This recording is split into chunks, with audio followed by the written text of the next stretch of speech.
It's one of the most heartbreaking questions you can ever ask. Whether you're watching a loved one struggle with addiction or you're struggling yourself. You see all the damage, the loss, the incredible danger, and you just can't make sense of it. Why? Why would anyone choose a substance over their family, their health, their job, their own life? It feels so much like a choice, like some kind of moral failing. But the real answer isn't about willpower, not at all. It's actually found deep inside the brain's most ancient wiring, in a system that was built for our survival, a system that gets completely hijacked. So let's break down how that actually happened. At its core, the story of addiction is really the story of a hijacking. It's a hostile takeover of the very system our bodies evolved to keep us alive and thriving.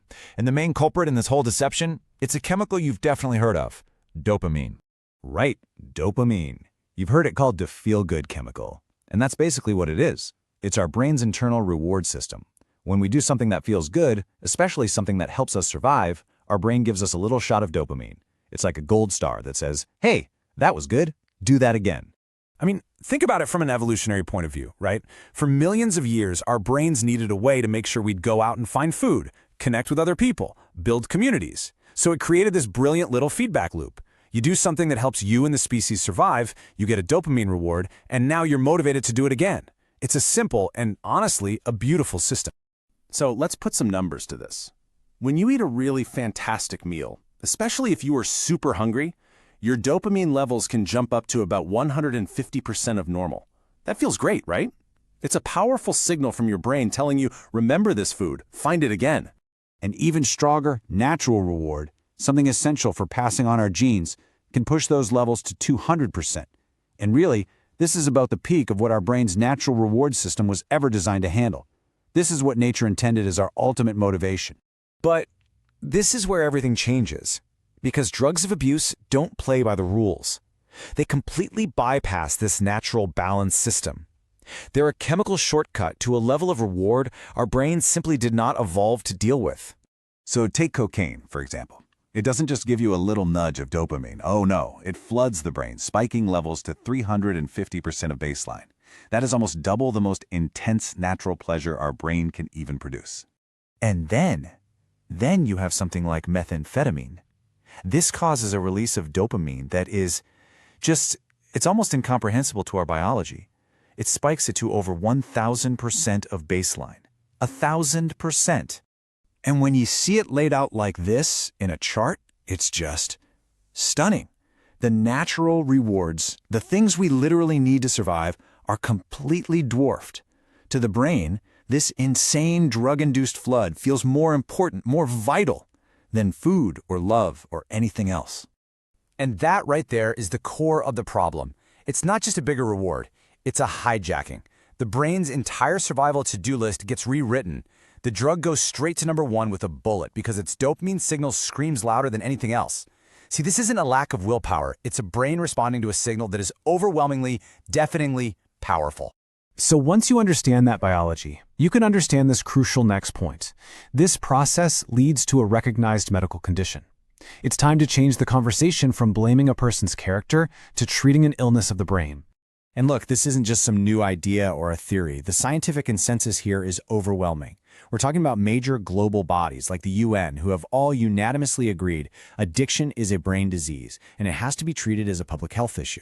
This quote from neuroscientist Dr. Eric Nestler, it says it perfectly. He says drugs are corrupting the very nature of a person's volitional choice. Volitional choice is just a fancy way of saying free will. The drugs attack the part of the brain that makes decisions. That compulsive drive to use, that is the disease. The best way to think about it is like any other chronic illness. We would never blame someone for having diabetes or high blood pressure, right? We'd support them. We'd help them get medical care. Well, addiction requires, and it responds to, the exact same approach. And just as our understanding of the disease has gotten so much better, so have the treatments. The old ways of doing things are being replaced by new models that are just so much more effective, more accessible, and honestly, more human. Okay, so think about it. On one side, you have that traditional inpatient model. You have to literally stop your entire life, work, family, everything, to go away for treatment. You learn coping skills in a bubble, which makes it incredibly hard to actually use them when you get back to the real world. But on the other side, you have a modern outpatient model, like the one from RecoveryCNT, that actually weaves treatment into your real life. And this, right here, is the revolution. You don't have to put your life on hold in order to save it. You can get the expert medical care you need with minimal disruption, learning how to handle real-life triggers in the exact environment where you live. Because let's be real, the best science in the world doesn't mean a thing if people can't actually get to it. This whole modern approach is designed to tear down the barriers, the cost, the time, the stigma that have kept so many people from getting the help they deserve. So what does this more human way to heal actually look like? Well, it means treatment that's accessible right from your home. It means care that's highly personalized to you. It means getting real-time support for the things you face every day. And it means finally reducing that stigma, because you're treating a disease, not hiding some kind of personal failure. And so critically, it means treatment that is actually affordable. RecoveryCNT is in network with all the major insurance providers, and that includes Medicaid and services for our veterans. This is not some exclusive service for the wealthy. This is accessible, evidence-based medical care for everyone. If there is one thing you take away from all this, let it be a message of hope. Understanding the biology of addiction takes the blame away and opens the door to solutions that really work. You are not a bad person trying to get good. You are a person with an illness who deserves to get well. And you are absolutely not alone in this. Compassionate, expert help is available right now. I know this isn't an easy journey, but taking that first step, well, it's simpler now than it has ever been before. So I'll just leave you with this question. If you or someone you love is struggling, what if getting help didn't mean you had to blow up your entire life?